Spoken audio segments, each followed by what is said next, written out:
उस सत्य को जानने के लिए बहुत सारे लोग खोज करते हैं, सदियों तक ढूंढते रहते हैं, लेकिन उस सत्य की पता नहीं चलती है। सत्य है क्या? मनुष्यों ने तो और लोगों ने तो शास्त्रों में वर्णन किया है, ईश्वर ही सत्य है। तो यह बेहोशी है कि उसका मन और दिमाग इतना चंचल है कि एक जगह रहता ही नहीं। क्या करे कोई? जी। और कोई भी साधन है, जब तक से मन स्थिर नहीं होगा, है ना, तब तक से कोई कार्य ही नहीं हो पाएंगे संसार में। कोई स्थिरता जब तक से नहीं आएगी, तब तक से अपने आत्म कल्याण के उस रास्ते पर नहीं चल पाएगा। मन का अस्तित्व वहां नहीं है। मन से पार की यात्रा है ये जो मैं यात्रा बता रहा हूँ। ये स्वयं आत्मा आकाश की तरह है, आकाशवत है। आपन अपने इस स्वरूप को समझ करके अभी और यही मुक्त।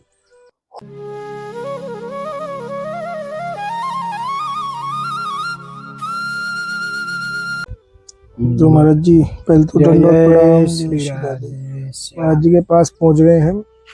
महाराज जी की सत्संग को आप सभी इतना प्यार देते हैं। आप सभी भक्तों का ही कहा था कि महाराज जी का एक और सत्संग, दिव्य सत्संग लाया जाए। तो महाराज जी के श्री चरणों में पहुंच गए। तो महाराज जी पहले तो हमारे भक्तों को थोड़ा सा कृतार्थ करें। अभी गर्मी हो रही है, लेकिन बारिश की वजह से थोड़ा मौसम ठंडा हुआ है आज। अब मौसम बढ़िया हो गया। हाँ, अब मौसम बढ़िया, मौसम जैसा चाहिए वैसा मौसम एकदम। जी बिल्कुल रिमझिम बारिश होती रहे। सावन की महीना है और सावन की महीने में जब बारिश होती है, फुहार लगते हैं सावन के, तो सुहावना मौसम जब बनता है तो प्रकृति एकदम नाचने लगती है। अपनी हरियाली को लेकर के, हरियाली की सुंदर साड़ी पहन करके नाचने लगती है। जय हो ना। इसी हरियाली में महाराज जी एक सुंदर दिव्य वाणी भक्तों के लिए, जिससे उनका हृदय भी गदगद हो जाए। थोड़ी सी कृपा करें महाराज जी। कैसे हम तो देखो आत्म कल्याण के लिए बताते ही। जी जी महाराज, जिससे आत्म कल्याण हो जीव के लिए जी।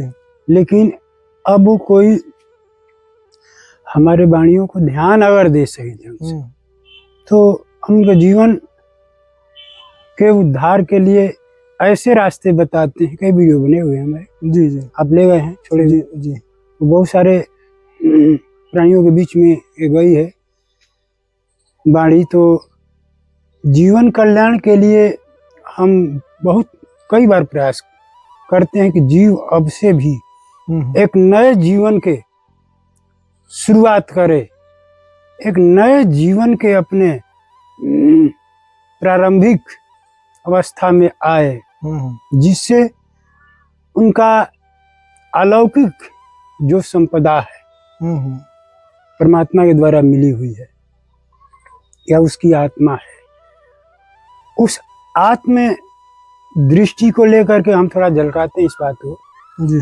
कि जीव नहीं जान पाता है माया का जो क्षेत्र है, ये प्रकृति है।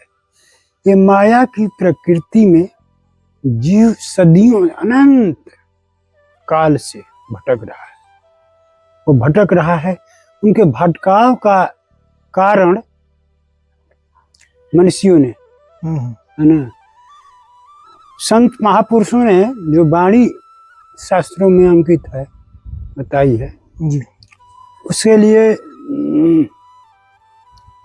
आत्मचिंतन सबसे जरूरी चीज है। जो अपने ही बारे में नहीं जाना, अपनी आत्म ज्योति को नहीं पहचाना, आत्म प्रकाश को नहीं परखा, वह जीव इस प्रकृति में, माया क्षेत्र में पशु की तरह आना, कमाना, खाना और चले जाना।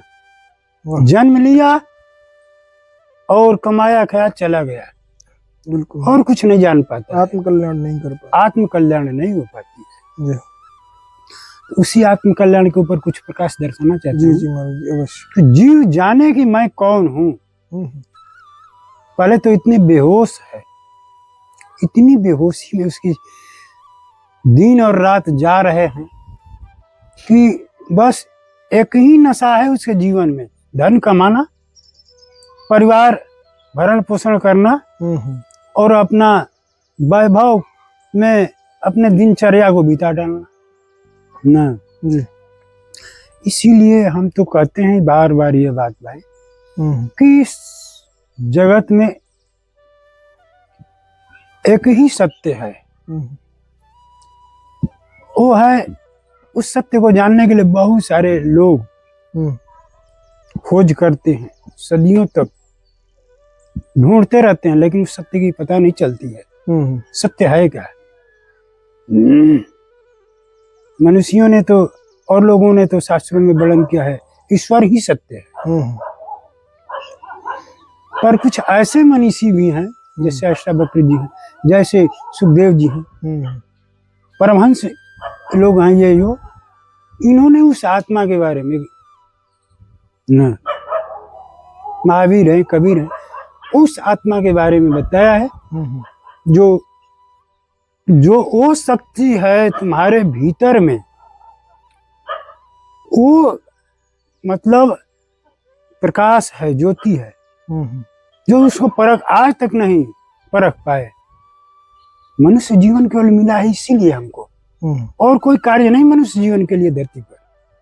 मनुष्य जीवन इतने के लिए नहीं मिला है कि हम अपने ही शरीर के लिए, भरण पोषण के लिए, पेट पालन के लिए, परिवार पालन के लिए लगाए रहे, और व्यर्थ में हमारा समय जो है मिला हुआ है, आयु मिली है, वो व्यर्थ में चला जाए ना। ये मिला है केवल जीवन कि मनुष्य शरीर से आत्म कल्याण करने के लिए। साधन धाम मोक्ष कर द्वारा जो चाहे परलोक सिधारा। साधन धाम बताया गया, साधन करने का ये शरीर है, धाम है ना। और साधन धाम मोक्ष कर द्वारा, मोक्ष मुक्त होने के लिए, मुक्ति के द्वार को खोलने के लिए शरीर मिला है हमको, कि अपने मुक्ति के द्वार को खोल करके हम इस संसार से पार उतर जाएं। बिल्कुल समझो।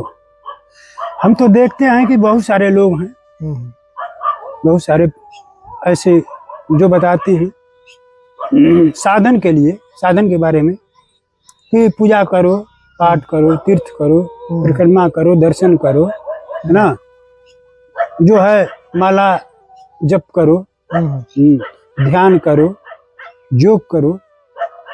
लेकिन सभी ये साधन कहे गए हैं शास्त्रों में, और साधन का अर्थ होता है कि जो जिस वस्तु को लेकर के हम अपने, है ना, हम जो है अपने जीवन की यात्रा को पूरा कर लें, समझो।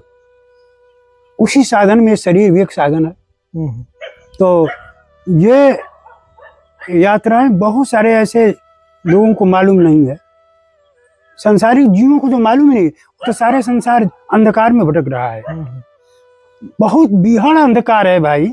हम तो कहते हैं उस अंधकार से पार करना मुश्किल है। अंधकार क्या है जी? एक तो अंधकार होता है कि सूरज को डूब जाने के बाद रात्रि में अंधकार फैल छा जाता है, पूरे रात्रि में अंधकार चारों तरफ फैला ही रहता है। सूरज उदय होने के बाद प्रकाश आता है।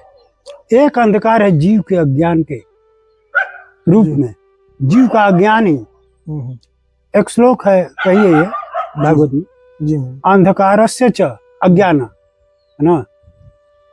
अज्ञान का कारण अंधकार, अज्ञानश्च अंधकार ऐसे है। हमारा अंधकार का कारण अज्ञान है। अज्ञान क्या है? हम जिस क्षेत्र में रहते हैं और जो हम देख रहे हैं इन आंखों से, यह अज्ञान का क्षेत्र है। इसको माया का क्षेत्र कहा है जी, है ना। मम माया दुरस्तया, कृष्ण ने कहा अर्जुन से, अर्जुन मेरी माया इतनी दुष्ट है, इतनी दुस्तर है, कठिन है, उसको पार करना साधारण लोगों की बस की नहीं है। या कि तो कोई सदगुरु तत्वदर्शी महापुरुष ही उसको पार करा सकता है अपने शरण में लेकर के, है ना जी। या तो जीव जब अपने आत्मज्ञान को प्राप्त हो जाएगा, जो भी पार कर सकता है। तो हम बार बार यही कहते हैं जीवन जन प्राणियों से कि भाई जीवन का ठिकाना ना है। ये जीवन देख रहे हो कि जी रहे हो जो, है ना, ये जीवन ना है तो मृत्यु मानते हैं। तो जन्म लेना मर जाना, हर संसारिक प्राणी मृत्यु को जानता है ना, जीवन को नहीं जानता। लेकिन मैं कहता हूं कि मैं जीवन को जानता हूं, मृत्यु को नहीं जानता, इसलिए कि मेरे न जन्म है न मृत्यु है। अनंत काल परलय गए, जो मैं जैसा का तैसा, अनंत काल मेरे चले गए, अनंत प्रलय चले गए, मैं सबको देखते आ रहा हूं और सबको देखा है, आज भी देख रहा हूं, आगे भी देखूंगा। मैं जैसा का तैसा ही रहता हूं, एक ही स्वरूप में। शरीर के एक पिंजरा है, शरीर है, ये मकान है हमारा, ये मंदिर है, इस मंदिर में मैं रहता हूँ। इस मंदिर में रहते हुए और संसार के अनुभव करता हूँ,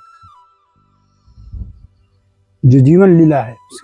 तो हर प्राणी हम देखते हैं कि अंधे ही हैं, अंधकार में उनका जीवन बीता जा रहा है, और अंधकार में जो जीवन बीता जा रहा है वो बेहोशी में जा रही है, होश में तो है ही ना।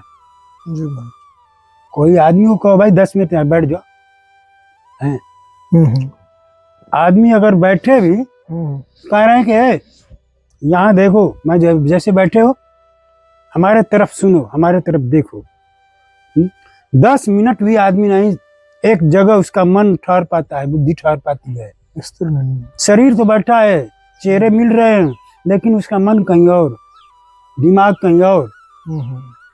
तो ये बेहोशी है कि उसका मन और दिमाग इतना चंचल है कि एक जगह रहता ही नहीं।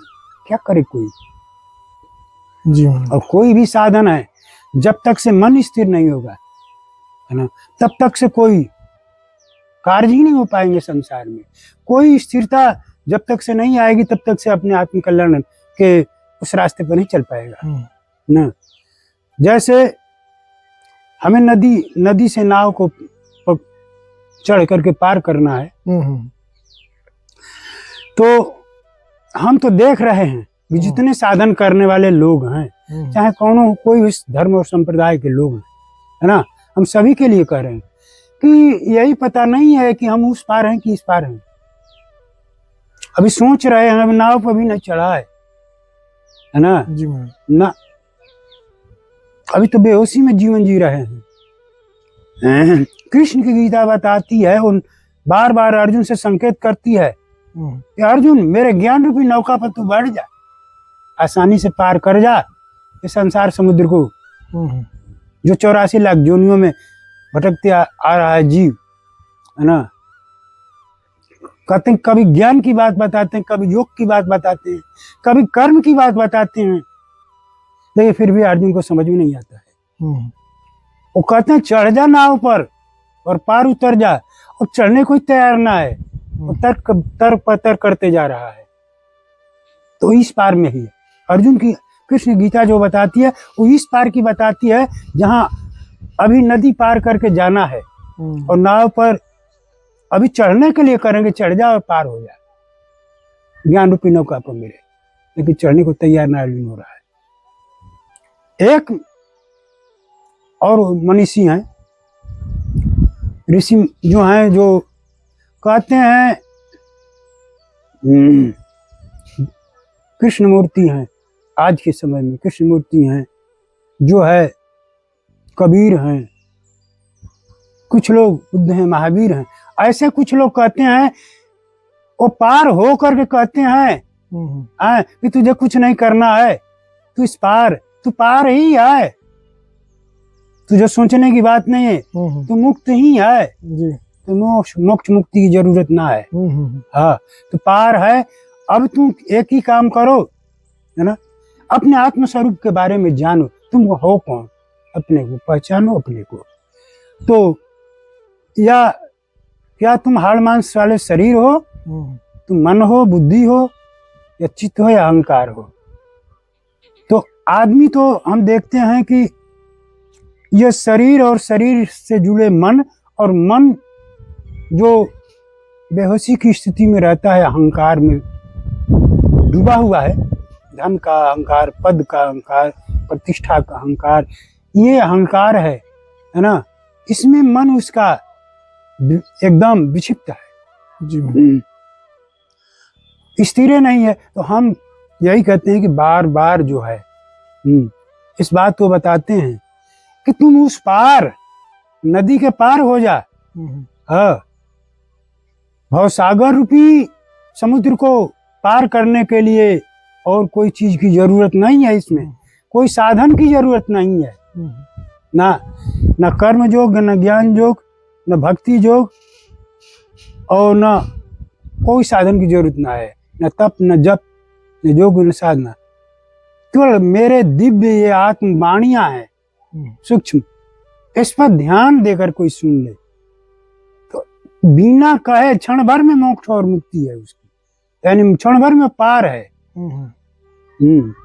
क्षण भी ना लगेगा, केवल समझने की देर है उसको, समझा कि पार है, कुछ करने की जरूरत ना है, न दर्शन, न परिक्रमा, न मंदिर, न मस्जिद, है ना, कहीं जाने की जरूरत नहीं। सभी जो धर्म है, मंदिर हो, मस्जिद हो, गिरजा हो, हर अपने संप्रदाय जो इतने हैं, अब जो वो साधन करने के और करके पार होने के रास्ता बताते हैं। लेकिन हम तो कहते हैं कुछ नहीं करना है भाई, इस जो दिव्य ज्ञान है, समझो, ये दिव्य ज्ञान ऐसा ज्ञान है, ऐसा प्रकाश है जो एक बार जान जाने के बाद फिर जानने की जरूरत ना है। तुम अपने को जानो, तुम कौन हो, तुम अपने को जानो। हाड़ मांस वाला शरीर हो या संसार में तुम किसी नाता रिश्ते वाले परिवार में ये बंधे हुए, कोई संप्रदाय में, कोई वर्ण में रहने वाले वो हो, कोई इसमें तुम्हारा कोई भी संबंध किसी से नहीं है, क्योंकि आत्मा संसार में जब आती है शरीर लेकर के, शिशु रूप में छोटा, है ना, तो उससे कोई चेतना नहीं रहती, कोई ज्ञान नहीं रहती है। छोटे अवस्था, छोटे बालक को कोई ज्ञान नहीं रहता है ना, परमहंस की अवस्था रहती है जी। और आत्मा उस अपने संसार की, वहां कोई माया का प्रवेश नहीं होता उसके, लेकिन जैसे ही सहना होता है, बड़ा होता है, उसी माया धीरे धीरे पकड़ने लगती है, पकड़ते पकड़ते धीरे धीरे चेतना बुद्धि खुलने लगती, तब पहचानने लगता है ये मेरे माँ बाप, पुत्र, परिवार, माँ, भाई, बंधु, है ना, सगे संबंधी, सबको, कुटुंब, कबीलों, सबको पहचानने लगते, करते करते जैसे ही उम्र बढ़ती है वैसे ही, है ना, आत्मा के ऊपर पर्दा पड़ने लगती है और मन थोड़ा विकसित होने लगता है।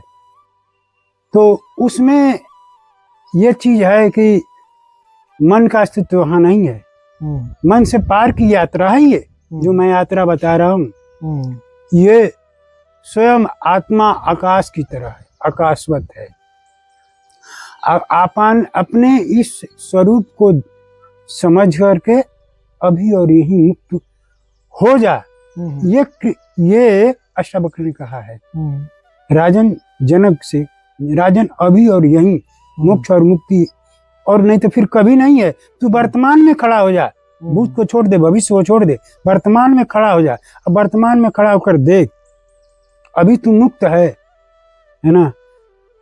तुम्हारी आत्मा बहुत दिनों से खोज रही थी उस सदगुरु, तो आज तक तुम्हें कोई ऐसा सदगुरु नहीं मिला जिसे तुम्हारे मुक्ति का रास्ता बता सके, उस सत्य का मार्गदर्शन कर सके।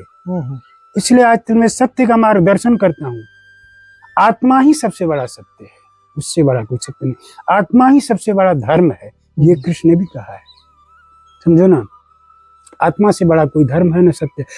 ये बताओ कि शरीर रहते हुए शरीर यहाँ मृत्यु को प्राप्त हो जाती है, मर जाता है आदमी, तो कौन ऐसा शक्ति है दिव्य है जो चल रहा है, बहुत बातें कर रहा है, खा रहा, पी रहा, सारी क्रियाएं कर रहा है। अभी सेकंड नाम लगा हुआ आत्मा जैसे ही शरीर को छोड़ी निकल गई बाहर, वैसे ही राम नाम सत्य है। तो राम नाम सत्य है का मतलब कि वो आत्मा जो है सबसे बड़ा राम तो यही है, इसके भीतर आत्मा राम, आत्मा राम, आत्मा राम पूर्ण सब काम सब जीवों में वास करे हे भगवान। तो आत्मा राम को तो दुनिया जानती नहीं, और सारे मंदिर की परिक्रमा लगाती है, तीर्थ पर तुम परिक्रमा लगाती है, जीवन बीत जाता है, माला जपते जपते जीवन बीत जाता है, लेकिन इस आत्मा राम को नहीं जान पाती है। हम हैं कौन? जब अपने को जो जीव जान जाएगा ना, उसे जन्म मृत्यु से चक्र से उसी समय मुक्त हो जाएगा। जन्म मृत्यु तो है ही नहीं, आत्मा की जन्म मृत्यु नहीं होती, समझो। एक चिरकाल सत्य स्वरूप है ना। इसका स्वरूप कैसा है? स्वरूपानंद है ये स्वरूपानंद ऐसे हैं आत्मा राम, जो ना कोई इसको आते देखता है, ना जाते देखता है ना। संसार में ऐसे हवा के समान हमारे में रहने वाली जो श्वास है हमारी, आ रही जा रही है, और इस श्वास को कौन देख रहा है? कोई नहीं। अनुभव तो करते हैं हमारी श्वास चल रही है, तो हवा के समान है ये, है ना। ये ज्योति के समान है, प्रकाशमान है। ज्योति कहते हैं, ज्योति का अर्थ होता है ज्ञान। संसार के ज्ञान से परे जो आत्मज्ञान है उसको आत्म ज्योति कहते हैं। तो ज्योति के समान है, ये परम चेतन है, परम चेतन है। तो ये उस पार की यात्रा का, जो हाँ पार नहीं करना, वो पार है। जीव समझ ले केवल अपने को कि संसार में न शरीर सत्य है, न संसार सत्य है, न ये प्रकृति सत्य है, नश्वर प्रकृति है, जड़ प्रकृति कही गई है। ये नश्वर प्रकृति से अपनी बुद्धि से बाहर निकल जाना है ना। और जब बाहर निकल जाता है जीव नश्वर प्रकृति से, तो समझ जाओ कि फिर चेतन प्रकृति में प्रवेश कर जाता है। चेतन का मतलब आत्मा, अपनी प्रकृति में। उस प्रकृति में पहुंच जाने के बाद तो न वहाँ सुख है, न दुख है, न हानि है, न लाभ। वासना से परे जो काम है, क्रोध, लोभ, अहंकार, राग, द्वेष, ईर्ष्या, कपट, इन्हीं वासनाओं से परे हो जाता है, समझो ना। उसके लिए करना क्या है? कुछ करना नहीं है ना। आत्मचिंतन के लिए जहां रहे, जिस अवस्था में रहे, आंखें बंद करके अपने अंतराल में, अपने भीतर की दुनिया में थोड़ा जाकर झांके कि भीतर में हो क्या रही है। भीतर में मन भी है, इसमें दो आदमी है, एक तो आत्मा हमारी है, एक मन है। मन सांसारिक चक्रों का जाल बुन रहा है, इसमें विचारों का जाल चल रहा है ना। 24 घंटा विचारों में ये मन उलझा हुआ है, कुछ ना कुछ सोच ही रहा है।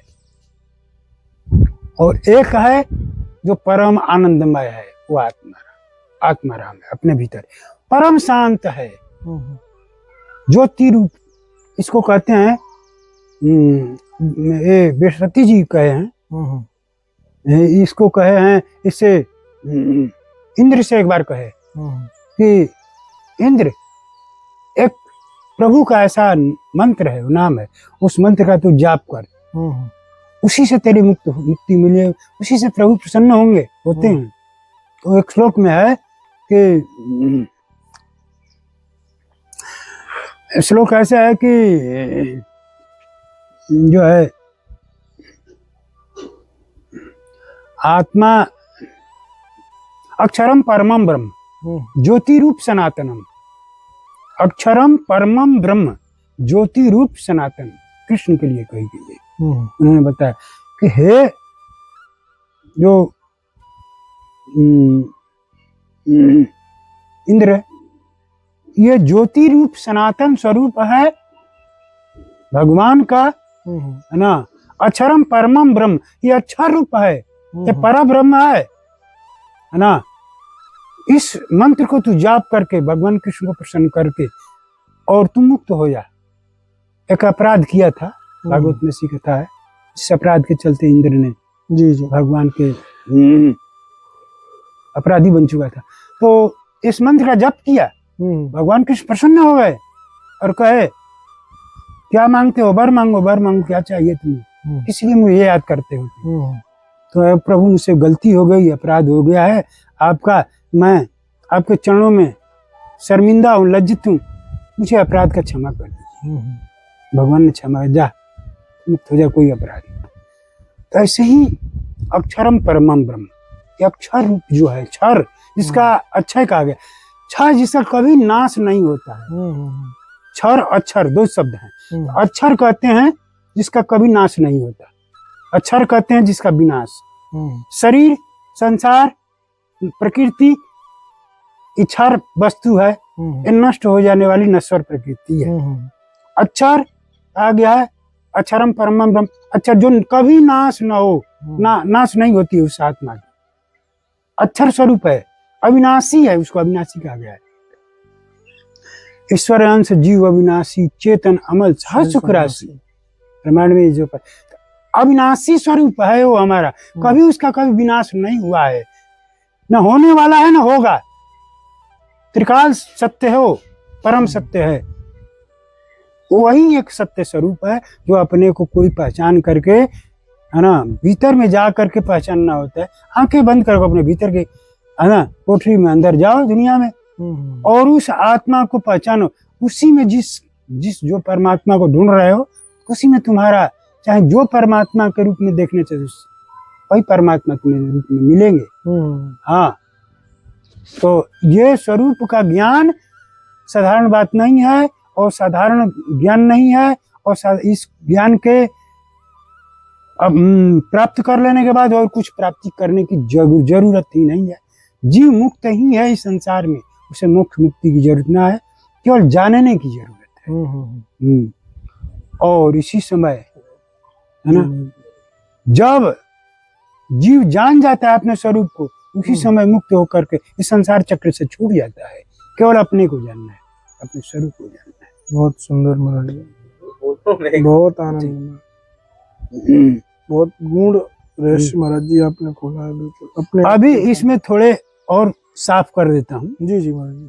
क्योंकि धुंधलापन जीव को दिखाई देता है, कहता है महाराज समझ में नहीं आता है, आप बताते तो जरूर हैं लेकिन फिर हमें भूल जाते हैं, समझ में नहीं आता। एक बार और साफ पर्दा हटा देता हूँ इसका। बिल्कुल है ना, अज्ञान का।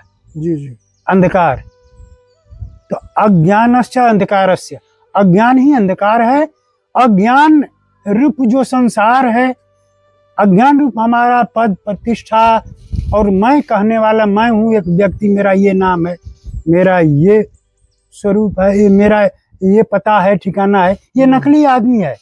ये मन है, ये नकली आदमी है। इस नकली आदमी को जो पहचान जाएगा, ये नकली आदमी कौन है? मन है। जैसे मन कहता है, आदमी कहता है ना मेरा मन ये कर रहा है करने को, ये मन ही तुम्हारा मालिक है। अभी वर्तमान में सबका मालिक मन है। अब मालिक जब तक से मन है तब तक यही आवागमन का चक्र चलता रहेगा।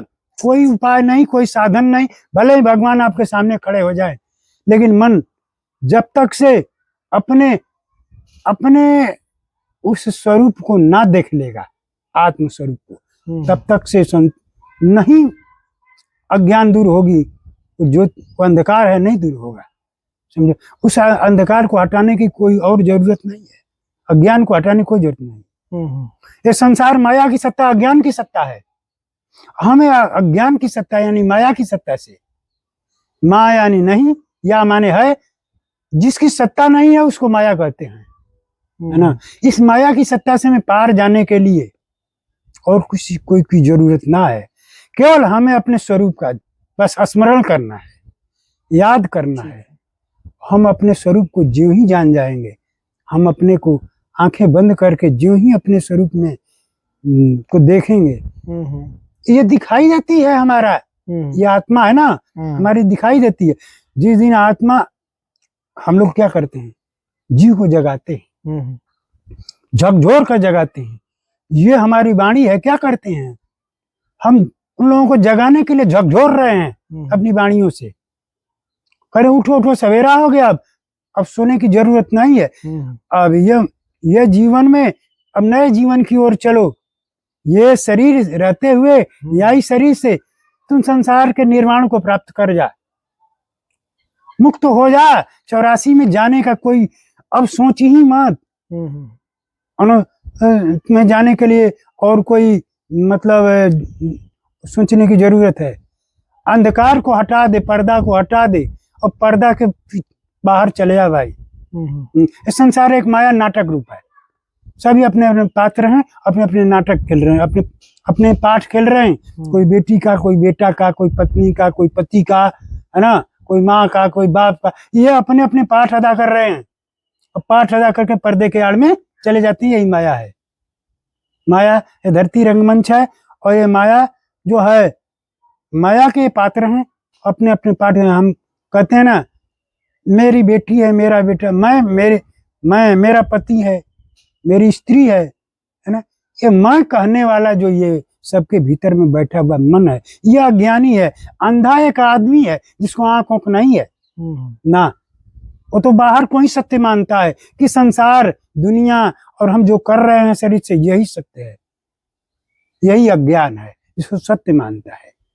हम कहते हैं कि ये सत्य नहीं है, यह अज्ञान अंधकार है। इस अज्ञान के घोर अंधकार से बाहर निकलो और सत्य को पहचानो। सत्य कुछ और है, जिस सत्य को जान जाने के बाद और कुछ जानने की जरूरत संसार में नहीं है ना। इसीलिए अपने स्वरूप का स्मरण करो, ध्यान करो, अपने उस आत्मा राम को ढूंढो और कहीं जाने की जरूरत नहीं। मंदिर, मस्जिद, गिरजा, धाम, तीर्थ बर्तन, कहीं जाने की जरूरत नहीं है ना। जिन ढूंढा तिन पाइया गहरे पानी पैठ। जिनने ढूंढा भीतर में जाकर, अपने ही भीतर में गहराई में, बहुत बड़ी दुनिया है ये। आंख बंद करके जैसे ध्यान पे बैठ गए हैं, ऐसे आंख बंद करके ध्यान में, तो स्मरण करना है कुछ, क्या करना, क्या हमें कुछ स्मरण करना है, बोलना है, क्या करना, चिंतन करना है, क्या? सुनो, हम बताते हैं इसमें करना। जैसे कहीं भी बैठ जाए, बैठ करके इसमें करना कुछ नहीं है। आंखें बंद करो, ठीक है, और श्वास पर ध्यान लगाओ। ये श्वास पहले, एक से पहली सीढ़ी है, ये सीढ़ी है अंदर में जाने के लिए। जैसे छत पर जाने के लिए आदमी की सीढ़ी होता है ऊपर चढ़ने के, ऐसे नीचे उतरने के लिए इसमें सीढ़ी है। तो पहला सीढ़ी है श्वास। श्वास को देखो, तो आंख बंद करोगे, श्वास को देखोगे, श्वास आ रही जा रही, आ रही जा रही, आ रही जा रही। उसी श्वास को आते जाते देखते देखते तुम्हारा मन स्थिर होने लगेगा, है ना। श्वास पर जब तुम्हारी नजर टिकेगी तो श्वास पर मन स्थिर होगा, और मन जब स्थिर होने लगता है तो क्या होता है कि विचार जो चल रहे हैं तुम्हारे भीतर में, तूफान चल रहा है विचारों का, मन यहाँ भाग रहा है, वहां भाग रहा है, ये सोच रहा है, वो सोच रहा है, वो सारे विचार वहां दबने लगते हैं।